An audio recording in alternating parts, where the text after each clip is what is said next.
Hello everyone, welcome back to my channel. This has been an yearly ritual ever since I got to know about it. It's been 2 to 3 years. I don't remember exactly, but I think this is a very crucial part of what I do on my channel, and that is being a bookish person.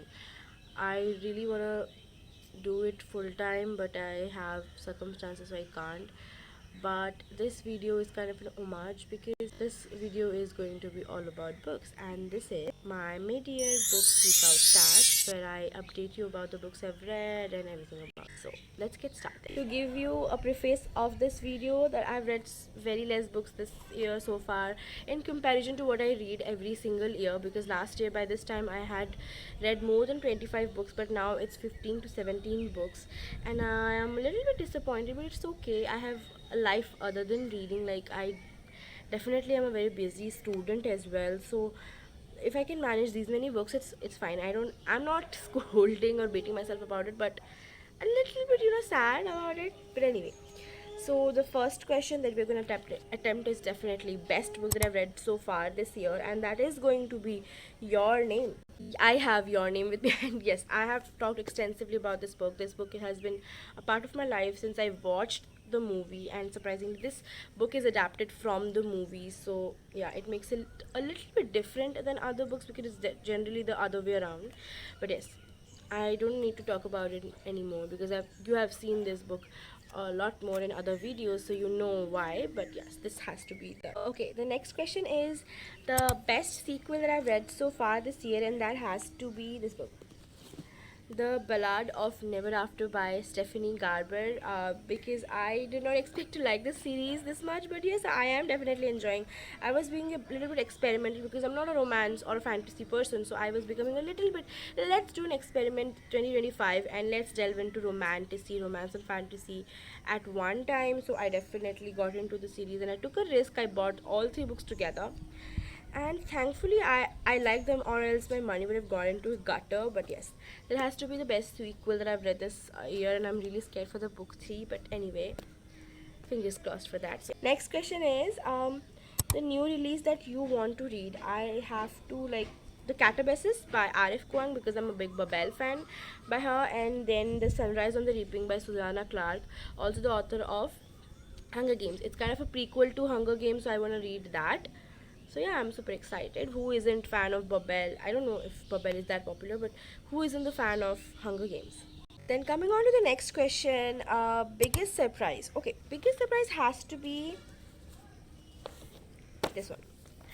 Letters to Milena, because I had read some of the quotes on the internet. It got viral. I know how things get viral. It's like very obvious to me. So I was not expecting a lot, but I read this book because I wanted an insight on Kafka's mind. How he writes when he's not writing a plot or a story.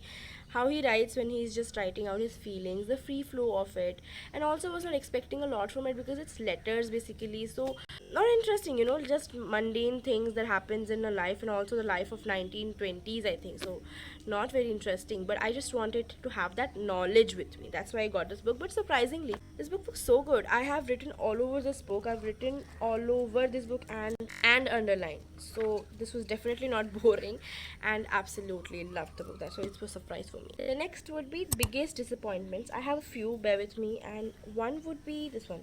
Colorless Tsukuru Tazaki and his Years of Pilgrimage. Are you surprised seeing a Murakami in disappointment section? But it was definitely a disappointment for me. When I'm disappointed by what Murakami writes, I'm often like a very questionable situation because I am not really sure if I am skilled enough to judge what he is writing, or maybe I'm not getting what he's writing. That kind of situation happens. But I think I did not like this book a lot because it was very vague, and the conclusion and everything was not to my liking. So this was the biggest disappointment, and I've become really sad when Murakami disappoints me. It's like a state that I cannot handle. But anyway, next book is Graveyard Shift by ML Rio. I absolutely devoured, loved, and fell in like desperate need of another ML Rio after reading If We Were Villains, and Graveyard Shift came. It's a novella, and it did disappoint me. I did not like it. It did not have that magic, or maybe she achieved perfection too soon. That's why nothing else is working. So yeah, Graveyard Shift was not for me. Next was Sabotage at Willow Woods by Caroline Keane. It's one of the books of Nancy Drews that I read. I started reading them recently because I wanted to complete the whole series. I've read 5 books and I read the 6th book. It was so disappointing. It was so bad. I hated it. Absolutely. I gave it 1 star. I hated it. I cannot just like, oh god, I used to love them so much and now it has become a, I don't know, if you're one of my friends, maybe you know that how much I used to love like Nancy Chews in my like school years, but this completely ruined me. This book was horrible. From the first page that that character was introduced, I knew that it was him, and it was such an obvious story. I hated it, like absolutely.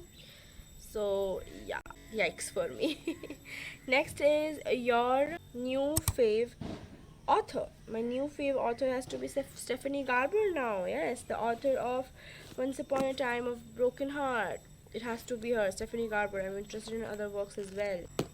Then new crush, Jax. Jax, yes, this character Jax from this book. Yes, I love him. Give me him. Is newest fave character. I don't know if this could be included, but yes, Kafka. He's not a character, he's a real person, but Kafka. I love how his brain works. It's so dark, it's so desperate, it's so, I can't explain. It's, I love it. I love him. His poor little baby who can't himself but fall in love again and again. So yeah, love him. Then a book that made me cry. Almond. It was really good.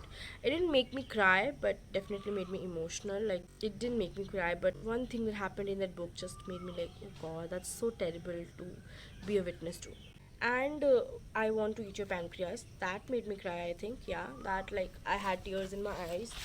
I knew that it's going to be an ending that I wouldn't like, but I didn't know that it would end like that. It was like completely out of nowhere. It just stabbed me 100 times in my stomach because I did not expect that to happen. Yeah, I did expect that the ending would be sad and all, and I knew it. I just knew it, but oh god, I didn't know how. Okay, the book that made me happy. Okay, that would be this one, Your Name. That actually made me happy. Not because the story, but because how when I was reading it, every single scene from the movie was coming back to me. That's what made me really, really happy. So, yeah. And then also Letters to Milena made me really happy because, as I said, it was a surprise for me. I was not expecting to like it so much that this made me so happy as well. Then we have okay, favorite movie show adaptation. I have two.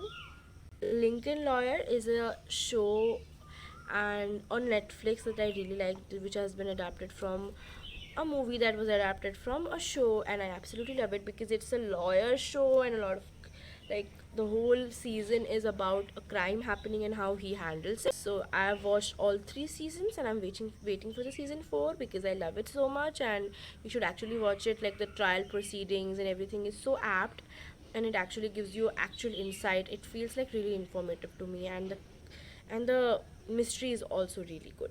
So yeah.